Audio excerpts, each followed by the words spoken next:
is Kristin Brunley, your publisher of Nova Real Producers, and it is an honor to have our December cover story, Kristin Francis, on our show. Thank you so much, Kristin. Of course. Thank you, Kristin. And I love how you spell your name. So Kristin is an expert in her field, over $200 million in sales, cover story, over $50 million last year for her team. And she has ancillary industry businesses, and she's very mission driven and super fun. If you can't tell already, just from seeing her, if you're watching on the YouTube, I love your hair. Tell us about your mission and why real estate. You're a super sharp lady. Like, did you always think you'd be in real estate?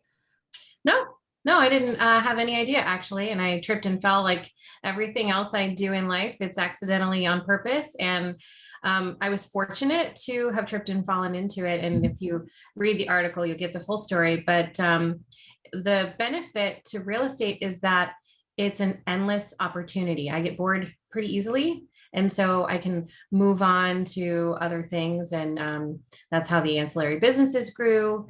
And with that, I can create opportunity for everyone that I touch. Well, that brings us to, so like, what's been most rewarding for you in, this journey of real estate? And it's so much growing the people. And I am one of those people. It has been an incredible leadership journey, which is really hard. And watching as I try to lift my lid and elevate my thinking to raise the leaders that are coming up in front of me. And that has been so extremely rewarding to know that if I didn't get out of bed that day, that wouldn't have happened. It's really cool and fulfilling. That's amazing. What about most challenging? So many challenges. I mean, this industry, it's tough. It is not for the faint of heart. And so my answer is always like, how do you want me to pick the most challenging thing? It's for certain systems and people. You have to master both of those things to balance well in real estate. Amen. I was talking with a CEO earlier this morning, and systems and hiring and retaining talent, right? Like and for entrepreneurs, that's not something that comes easily to my personality type. It's like nailing my fins to the floor. That's tough. And I'm allergic to that, I think. Yeah, me too. Yeah. Systems. Yeah. As an entrepreneur, I feel like that is the piece that it doesn't come naturally, but we thrive in it. If you give us the box, we're like, oh, I'm so happy in here. But if I have to build the box, I'm like, ugh. Well, tell us about your business. Like, tell us about your mission and your business itself.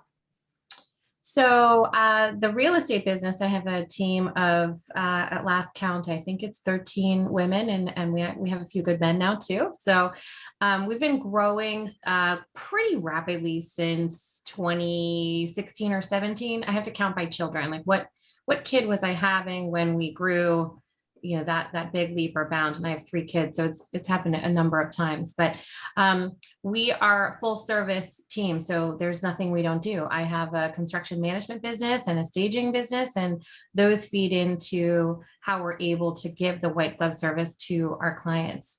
And it's a completely consultative business. It's not like a numbers driven, oh, let's go sell more houses. We're like, where do you want to be in 5 years? Let's talk about that. Then we'll back into a strategy for you and tell you all the things you should do with real estate. And they're like, what? So it's been really rewarding to truly help people in real estate, but also to help them build wealth. That's the ultimate goal. I absolutely love that, Kristin. Tell us about your family. We're genetically challenged. And there's so many of us now, like things I'm not sure I should reproduce. But I mean, my son has my middle child. So I have 2 boys and a girl, and I think their ages are something like 10, 7, and 4. After 3 kids, like you don't have to remember that anymore. you can like sign a waiver. So my middle child is very much like me in the personality department. He's a little extra. And so he wanted to go and get his hair done with me. So now he has blue hair too. And I swear I am just waiting for someone to ask me if it's genetic. Like, we were both born blue haired. Yeah. So there's been a couple people that have been like, oh, you look like both of you to my wife and I. That's, you can't really, that's not a thing. But thanks. No, but that has definitely happened at least 2 or 3 times. Yeah, we get a lot from my husband too, because they do kind of look like carbon copies. And I should have mentioned my husband because he's the unsung hero in all of this. I get all of the awards for doing all the awesome things, but the reality is he is the opposite of me in every positive way. And so he, keeps the household running. He cooks me 3 square meals a day. He is the ultimate support system. And he does, like, he holds the fort and gives a firm foundation so that I can fly and do what I need to do. And so I can't do it without him. Well said. Define success for us. Do you think he's listening? Should I say that louder? He might have caught that. He might play repeat, possibly. I don't know. I probably would. Define success. Oh, that's a good one too. Success is the luxury to choose how you want to spend your time without regret or anxiety. That's how I would put it in Wikipedia if they asked me. Great answer. What are you currently learning? All the things. I answer like that too. All the things. Yeah. Yeah. Like I said, this whole leadership thing and sort of self-discovery, I thought I had a really solid sense of self. And the more I go to learn about leadership, the more I realize I have that much more to learn. So it's a Pandora's box, I think, and a good one. But I'm really learning how to be a leader and how to embrace the extra that I am. I spent a lot of years trying to stifle it. And I think a lot of people can relate to that, right? Like not being able to share a whole piece of yourself. And as you can tell with my crazy hair, this is just the way that I show it, and I don't have to put it in a box anymore. Yeah, that's fantastic. What about hobbies, interests, outside of the business? Everyone will tell you I never sit still, and it's sort of a joke, but it's funny because it's true. So my family and I, because of COVID, we all learned to ski. So even the little ones. So we bought a cabin so we can ski together, and we have a summer house so we can enjoy our time in Cape Cod, and we travel. So they have more stamps on their passports than most of my friends. So you need to, so tell us about the trip, because I know about the trip. Like, tell us about the trip recently. Like, I mean, well, a couple different. Which one? Yeah, trips. You have to pick. Yeah. So international and like nationally here. Yeah. So let's see some of the crazier ones. For my 40th lap around the sun, we did 3 weeks in Asia, and we did 3 different countries. It was Vietnam, Hong Kong, and Bali. And so that was pretty incredible. This year, we did a couple of mission trips to Mexico, and we did a 2.5-month RV tour with the family around the United States. So we drove around the entire US for 2.5 months. And we worked too. So that was pretty crazy. So my oldest son, who will be 10 in January, we are going in February back to Mexico. So this is the 3rd mission trip we'll do with Caring Hearts. And they have 8 or 9 different missions within this area of San Luis in Mexico, which is a border town of Yuma, Arizona. Wonderful. We love RVing ourselves. We did our longest one was 3 weeks this past summer. And so 2.5 months, that's just, it's a real commitment. And by the time we got to Seattle, that was like our turnaround point. And, you can't get back any faster really. So it was like, an RV marathon. Some of the crazier moments, washing our own laundry in like using the water of the RV and filling up a bucket and like scrubbing like the Victorian age on a washboard and then laying it all out to dry. We're like, we've had finer moments maybe than this one right here. Yeah, that's fantastic. What about, I love having conversations with you about learning. So, what educational class or book has had the biggest like impact for you? There's a lot that I would credit with. The KW models for real estate specifically have been very, very helpful for learning how to become a business owner, not just an amazing salesperson. But the books that shook me in a good way, Chris Voss's Never Split the Difference. He's he's a former like hostage negotiator, and so he gives you the psychology of the negotiations, and it's just I was listening to it while training for a half marathon or Ragnar or something, which I hate doing. And I would run extra miles just so I could keep listening to the book. Now I just That's drive. I figure fantastic. out I can play it in my car. So now I just drive circles around the neighborhood instead of running. And then the second one is the 7 Habits of Highly Effective People. And confession, I haven't actually finished the book. I can only read 2 pages at a time because it lights up my brain so fiercely that I have to like stop and consider and think and apply. It's almost like I'm using it like a workbook. I think you mentioned another book you were going to use as a textbook, and that's a really good analogy because it takes me 30 to 45 minutes every morning just to read 2 to 3 pages. And I'm like a speed reader. So this is an intense experience for me, but it's fantastic. I can't believe I'm decades late in reading this book. Well, that's how I felt about Never Split the Difference. I've had so many people say that was amazing, and I finally read it. And now we're another book I did that with was Think and Grow Rich, and that was mind blown all the time. I just couldn't help myself.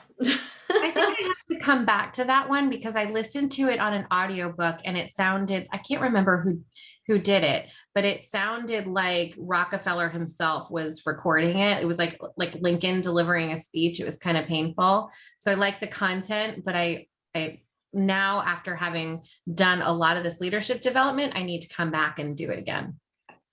We probably had the same Audible. I had to read it. It was so dry sounding. Like there's some that sound amazing, and other ones I'm like, oh my goodness, I'm gonna read it instead. This is like a bad lecture. What about quotes? What's a favorite quote of yours? Oh, that's a hard one too. I think I quote myself a lot. Well, one that you sent, so like full disclosure, I do send questions and so on, but comparison is the thief of joy. Yeah. I believe Yeah. that is pretty cool. Yeah. And then I butchered another quote, but if it doesn't exist, it should exist this way. But comparison is a thief of joy, I think is one of my favorites because it speaks to everything that I'm doing and realizing now in my business and enjoying everything I've built now rather than clawing my way to the top, right? I know I could double my business. I know how to do it. And I also know the expense that it would take. What would I have to say no to? And all of the things that I told you we've been doing as a family and the things that I enjoy. I'm building this empire for myself and others, and I want to enjoy it before I'm dead. So when we're comparison is the thief of joy, I'm looking at the next mountaintop after I've climbed Mount Everest. I'm looking at the people at the top of K2 going, ugh, now mountain, right? No, I just climbed Everest and it was beautiful. Okay, I'm not going to climb Everest. It's not happening. It's not on my bucket list. Neither was owning an RV, but maybe I will climb Everest. Who knows? And the other half of that, which I think I had shared with you, and is probably the quote that I butchered. I was like, "What is it?" I think it's "The road to success is littered with bodies," or something like that. I laughed when I read that one. Yeah. Yeah, I don't know if that's exactly how it's supposed to read, but that's what I feel like. You're stepping over the bodies of people who have killed themselves to try to climb the next mountaintop rather than experiencing and enjoying the success now. Be present with your success. I feel like you yeah, hit it on the head. What do you think has been the biggest reason or reasons for your success, Kristin? Probably my hair. I think people Of course. that's a no-brainer. I think the reason for my success is that I've gotten up more times than most people. I fail forward really fast. I'm not afraid of doing. I'm a ready, fire, aim. So a lot of people think about it, they'll wax on about it, and I've just done it. And they're like, wait, what? And I said, look what I did. I made it. That's how I made deodorant. And now it has like this cult following. And now I'm known as the deodorant lady because I accidentally made this amazing deodorant for my husband who's allergic to life. And now I have to make deodorant. But I just For people. Yeah. yeah, yeah, it's life changing. We should talk about my armpits a little bit if you want to. But that's it. Like, I just have this insatiable curiosity. And when I have a question, I have to go answer it. I can't sit with it. I can't wonder about it. I have to go explore and figure it out. That's great. What has been your biggest failure, do you think? I don't think I've done it yet. I love the failing forward philosophy. And I mean, the way you said it made me think of like Captain Marvel, that spot where she just keeps getting up. Yeah. Yeah, I love that spot of the movie. It gives me goosebumps, but like just keeps getting up, Like, Even in the Trolls movie, Poppy, that whole song is Get Back Up Again. And I think that's actually one of the highest compliments I've ever received. So now I've had 3. And that should be a question you ask people. I think that's really a fun one. yeah. So What is that? Yeah. Let me answer that for you. That's a good question. Yeah. My first one was delivered by a lieutenant colonel back when I was a government contractor at the ripe age of 19. So this lieutenant colonel said, Miss Shad, when you enter a room, you command attention. And I was like, and that's a really high compliment from a lieutenant colonel saying it to a 19-year-old girl. My next favorite one was, you're more laughs than a stack of comic books. Yeah. By a client, she said, I would trust you in yoga pants any day over a woman carrying a Chanel bag. And the most recent one is, you have gotten up more times than anyone I've ever met. And I was like, you have touched my heart. Speak in my language. Thank you so much. And you know what? Thank you for sharing that. And I love the question. I think I might add it to my repertoire. What is something you have done that other real producers absolutely should do? What was my answer here?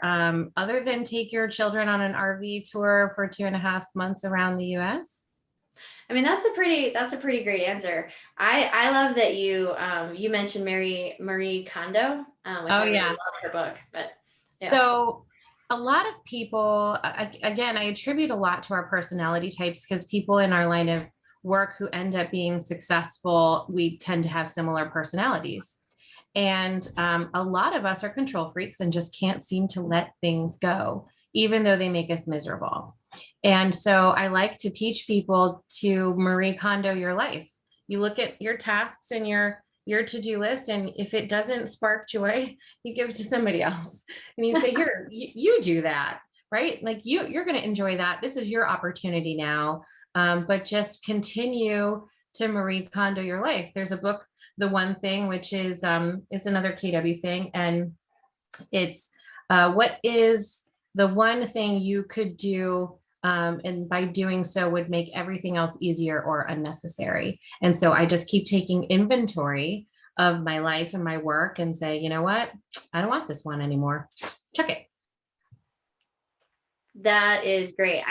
That's one of my rereads. Like, it's one of the ones that I re-go through, at least my notes from it each year. Like, that's a great book.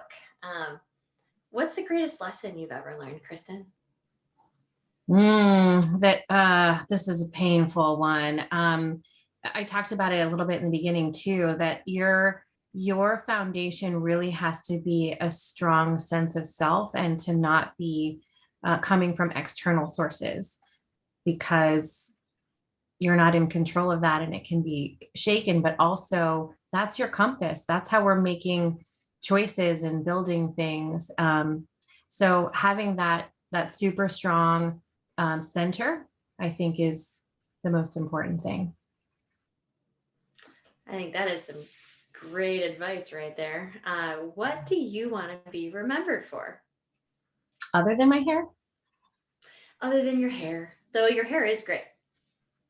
Yeah, my stylist was like, listen, we can't, like, you're more than just awesome hair. So we need to switch it up every once in a while, which is why my hair is white on the cover of the magazine, because I'm not just a unicorn because of my hair. I want to be remembered for as somebody who created opportunity for others. That's the legacy that I am committed to, is lifting others up. So I want to be the helper.